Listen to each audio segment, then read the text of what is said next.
Bismillahirrahmanirrahim. Assalamualaikum warahmatullahi wabarakatuh. Teman-teman sekalian, untuk pertemuan kali ini kita akan membahas mata kuliah farmakognosi. Untuk temanya kali ini adalah metabolit sekunder juga, namun lebih ke alkaloid ya. Alkaloid itu termasuk suatu metabolit sekunder. Oke. Oke, baik, untuk tujuan kali ini sederhana ya.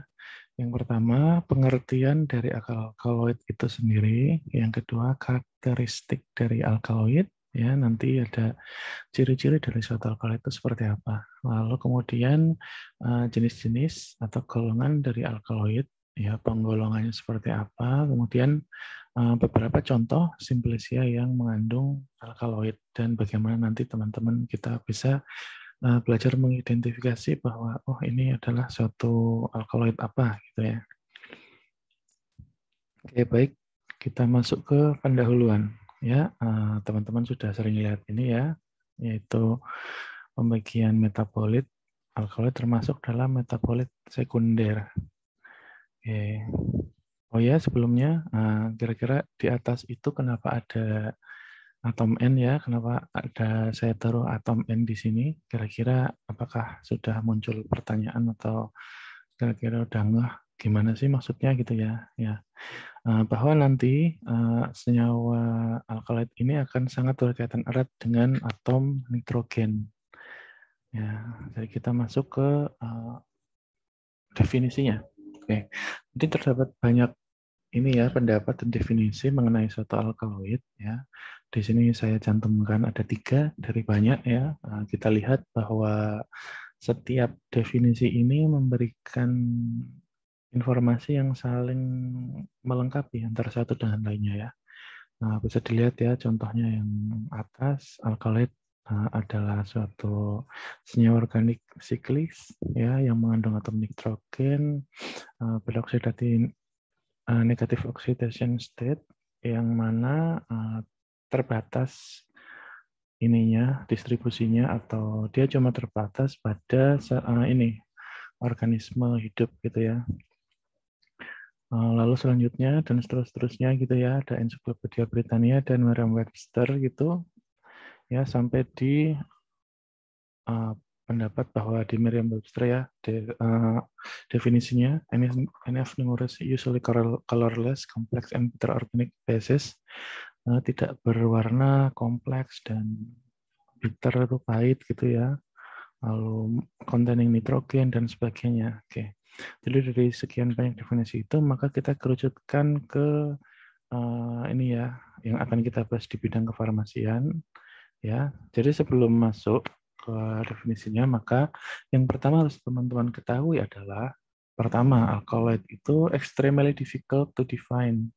Jadi benar-benar sulit untuk didefinisikan karena mereka memang tidak merepresentatifkan suatu kelompok homogen ya, suatu kelompok tertentu atau dalam artian lain tidak dengan mudah bisa kita kelompokkan secara homogen gitu. Baik dari sisi ini ya, kimiawi, biokimiawi dan titik fisiologi gitu ya. Nah, selanjutnya ya ini teman-teman silakan ya sambil dibaca-baca nanti. Tapi pada hakikatnya nanti untuk definisinya adalah seperti ini ya. Jadi kesimpulannya pada bidang farmasi kita bisa berikan analogi atau definisi secara umum bahwa suatu alkaloid itu merupakan senyawa dengan basicnya atau dasarnya itu berupa senyawa nitrogen atau senyawa tersebut mengandung atom nitrogen ya dan berasal dari tanaman atau organisme lain ya yang secara fisiologi itu aktif ya. Jadi ada 3 syarat ya. Yang pertama nitrogen, ini yang pertama. Yang kedua living organism ya. Artinya dia asalnya dari tanaman dan organisme lain yang hidup, lalu secara physiologically aktif, ya, memiliki efek fisiologis atau ya aktif secara farmaseutis. Jadi ini ya banyak sekali properties ya dari nitrogen di alam gitu ya. Nanti ini teman-teman juga bisa baca di sini. Tapi yang ingin kita berikan penekanan di sini bahwa banyak sekali memang nitrogen senyawanya di alam banyak. Tetapi kita kerucutkan yang namanya alkaloid itu adalah yang berasal dari organisme hidup, dan dia juga memiliki aktivitas fisiologis gitu ya. Misal kalau teman-teman ada atom nitrogen gitu ya, kata oh ada nitrogen, gas nitrogen itu apakah alkaloid? Ya bukan ya, bukan dari organisme hidup ataupun secara farmakologi juga kita tidak ini ya, tidak dapatkan kemanfaatannya di situ. Oke, jadi pada intinya seperti tadi. Contohnya adalah seperti ini, beberapa contoh senyawa alkaloid. Ya, dari keseluruhan ini, kira-kira teman-teman melihat satu kesamaan apa? Ya, ya memang kalau dari apakah ini berasal dari organisme hidup atau bukan? Ya, kalau cuma kita dapat struktur, ya kita nggak tahu karena nggak tahu asal usulnya ya, gitu. Karena bisa juga kita sintesis senyawa nitrogen yang benar-benar baru dan ya asal sintesis saja gitu. Akan tetapi kembali merujuk ke definisinya bahwa seluruh yang saya tampilkan di sini juga ini sudah ini ya dihasilkan oleh tanaman, bukan dihasilkan selalu dihasilkan ya. Jadi pada awalnya ini ditemukan dari tanaman. Tergantung nanti ketika pada proses produksinya apakah menggunakan sintesis atau menggunakan semi sintesis, akan tetapi ini pengelompokannya adalah karena ditemukannya pada organisme hidup, mohon maaf, dan aktif secara fisiologi. Nah, kesamaannya adalah di atom nitrogen yang kiri ini ya. Adanya atom nitrogen. Kira-kira di mana atom nitrogennya? Ini semuanya. Ya. Nah, selanjutnya karakteristik dari alkaloid sendiri. Berbicara mengenai senyawa-senyawa yang berupa alkaloid ini, secara umum kita bisa katakan bahwa alkaloid memiliki suatu karakteristik, walaupun tidak selalu, akan tetapi pada umumnya karakteristik alkaloid itu adalah seperti ini, ya. Yang jelas pasti dia mengandung atom N, ya. Nah, selanjutnya biasanya ini harus bukan biasanya ya, ini pasti mengandung atom N. Lalu biasanya dalam cincin heterosiklik, ya, tidak selalu, tetapi biasanya terdapat dalam cincin heterosiklik atom N-nya. Nah, apa sih heterosiklik itu? Itu alhamdulillah yang seperti ini ya. Seperti yang di bawah atom nitrogen ini, yang bawah yang dilingkari merah nih ya. Ada yang namanya homosiklik dan heterosiklik. Maka maksudnya adalah seperti ini, suatu konformasi cincin di mana ada atom yang berbeda di dalam cincin tersebut, ya. Oke. Tidak selalu dalam cincin ya, nanti juga ada yang di luar cincin. Oke. Dan yang paling penting, teman-teman harus pahami bahwa dua ini biasanya. Yang pertama adalah adanya atom N, ya, dan yang kedua adalah yang ini. Kenapa ditaruh di paling atas ya? Alkali atau sifatnya basa, ya. Kenapa namanya alkaloid? Nah, dari situlah ya alkaloid.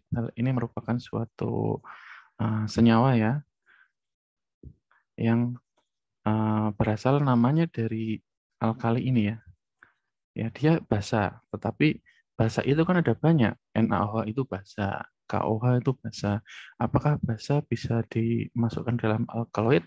Ya tidak, tetapi kebalikannya ya, alkaloid itu alkaloid seperti gitu ya. Nah, alkali itu maksudnya adalah dari sifat kebasaannya ini ya. Ya, maka ciri utamanya adalah tadi ya mengandung atom N, terus sifatnya didapatkan dari alkali ini ya, atom N-nya. Lalu kebanyakan biosintesisnya berasal dari asam amino. Walaupun tidak seluruhnya, akan tetapi kebanyakan berasal dari asam amino. Nah, contoh-contoh asam amino yang dapat menjadi prekursor ya itu seperti lisin dan lain-lain, itu ada di pojok kanan bawah itu. Lalu secara organoleptis pemberiannya atau cara penginderaan kita itu umumnya rasanya pahit ya. Lalu baunya khas dan umumnya tidak berwarna. Umumnya ya ini. Nah, memiliki bau khas itu bagaimana ya? Ini bukan merupakan parameter yang pasti ya, tetapi setiap setiap senyawa alkaloid itu ya pasti nggak cuma alkaloid, yang lain juga ada yang baunya khas gitu ya. Tapi yang paling penting yang ini ya, umumnya pahit dan tidak berwarna. Oke, itu sifat secara umum, karakteristik secara umum. Lalu ada lagi sifat dan karakteristik yang selanjutnya ya, yaitu suatu alkaloid itu bisa berupa dalam bentuk bebasnya ya, atau dalam bentuk garam gitu ya nanti berupa basa tadi ya, atau N itu atau berupa dalam bentuk garam ya. Karena bersifat alkali, maka ketika kita reaksikan dengan senyawa asam, maka suatu alkaloid dapat berubah menjadi garam. Nah, dalam kelarutannya yang paling penting teman-teman harus lihat di sini ya, ada bentuk bebas alkaloid dan ada bentuk garam alkaloid. Nah, yang bentuknya garam itu mudah larut dalam air. Yang bentuknya bebas itu umumnya kurang larut dalam air dan senang larut dalam pelarut organik. Sama seperti kita waktu membahas glikosida ya. Glikosida kan ada glikon, ada aglikon ini ya. Nah, yang glikon ini senang berada di pelarut polar. Begitu juga glikosida itu sendiri. Tapi yang aglikonnya ini pada umumnya lebih senang kalau yang ini pada umumnya yang alkaloid. Untuk yang aglikon ini itu lebih senang di pelarut organik gitu ya.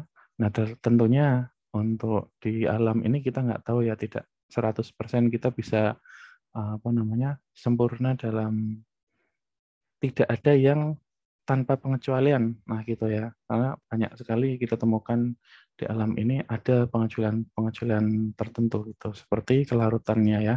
Di sini pengecualiannya ternyata kafein, efedrin dan kodein, low-carbon itu larut dalam air ya. Teman-teman minum kopi gitu kan, masuk ada kafein yang endap-endap gitu. Lalu morfin dalam morfin itu ada beberapa juga kurang larut dalam pelarut organik seperti morfin ya dalam ether, teobromin dalam teofilin dalam benzen ya. Ini teobromin dan teofilin dalam pelarut benzen ya, itu merupakan suatu alkaloid. Oke. Oh iya, selanjutnya konsistensi dan deteksi. Nah, deteksi ini nanti teman-teman akan dapatkan di kuliah screening fitokimia dan analisis fitokimia. Nah, kalau hanya sampai deteksi reaksi Wagner ini biasanya sebatas screening fitokimia. Nanti teman-teman dapat di analisis. Oke, jadi untuk alkaloid ini kita bisa deteksi dengan reaksi Wagner dan Riegendorf. Ya, lalu untuk konsistensinya secara umum itu alkaloid ini ada yang padat dan ada yang cair gitu ya. Nah, yang padat ini biasanya mengandung atom O, sedangkan yang cair itu biasanya tidak mengandung atom O. Oke, baik ya. Lalu selanjutnya, sebetulnya terus setelah kita mengerti mengenai karakteristik dari alkaloid, lalu gunanya alkaloid pada tanaman itu biasanya untuk apa gitu ya. Oke, lalu lokasinya di mana gitu. Maka lokasinya itu biasanya disimpan di biji-bijian, buah, batang, akar, daun, dan ya semua bisa ini ya, bisa juga terdapat alkaloid. Akan tetapi biasanya terdapat satu atau dua bagian dari tanaman yang memang kadar konstituen alkaloidnya paling tinggi, sama seperti ketika kita bicara mengenai nanti minyak atsiri, glikosida ya dan lain-lain, itu memang ada beberapa bagian yang pada bagian tersebut kadar senyawanya paling tinggi. Oke, fungsi bagi tanaman untuk zat racun tanaman ya banyak alkaloid bersifat racun. Lalu produk akhirnya yaitu dari tanaman ya, seperti yang dulu pada waktu metabolit sekunder dijelaskan ya, itu merupakan hasil detoksifikasi, tetapi tidak hanya itu ya. Lalu cadangan unsur nitrogen, ya, karena disitulah disimpan unsur N. Oke, bagi manusia banyak sekali, ya, sangat banyak sekali. Ya, kadarnya tadi ya, kadar sangat bervariasi pada tanaman, baik antar tanaman atau antar bagian tanaman. Ya. Lalu untuk tata namanya, ini teman-teman juga harus perhatikan ya, karena ini dan seterusnya bakal kepake ya, bahwa biasanya penamaan alkaloid ini itu berakhiran dengan kata-kata ina atau ine. Ini dalam bahasa Inggris ya. Dalam bahasa Indonesia biasanya in gitu ya. Nanti ada contohnya kafein tadi ya. Contoh ini kafein yang ini yang bawah pengecualian ini. Kafein, efedrin, kodein, pilokarpin, teobromin, teofilin, morfin ya seperti itu. Nah, biasanya berakhiran ina, ine atau in. Tinggal bahasanya aja gitu ya. Nah, tetapi ketika yang belakangnya in, apakah selalu alkaloid? Ya belum tentu ya. Ya bisa jadi ada senyawa lain yang apa namanya bukan alkaloid tapi belakangnya in gitu ya. Lalu selain itu, selain dengan akhiran in, senyawa alkaloid ini juga bisa juga dinamakan dari tanaman penghasilnya dan dari berbagai penamaan lain seperti tadi ya tanaman penghasil contohnya kokain ya. Lalu atropin ya dari genusnya, lalu bahannya ergot ya dari bahan ergot nih ergotamin, lalu aktivitasnya emetin, emetikum dari penemunya peletirina. Jadi apa ya namanya banyak sekali penamaan yang ada di alkaloid ini gitu ya. Nah, tidak harus bukan tidak harus, semuanya belum tentu hanya berakhiran in saja, akan tetapi kita bisa apa namanya lihat bahwa penamaan alkaloid itu bisa dari belakangnya in, mohon maaf ya. Belakangnya in, akan tetapi tidak hanya contohnya dari tanaman ya. Contohnya orizin dari Oryza sativa atau apa enggak, tetapi bisa dari berbagai macam ini ya faktor dan caranya seperti tanaman penghasil, dari genusnya, dari bahan penghasilnya dan sebagainya. Nah, kebanyakan yang kita dapatkan itu alkaloid dari tanaman gitu ya. Walaupun memang ada juga alkaloid dari beberapa organisme lain mungkin, tapi belum sebanyak ketika kita menemukannya dari ini apa namanya tanaman gitu ya. Lalu selanjutnya jenis dan klasifikasi alkaloid kita akan bahas di video yang kedua.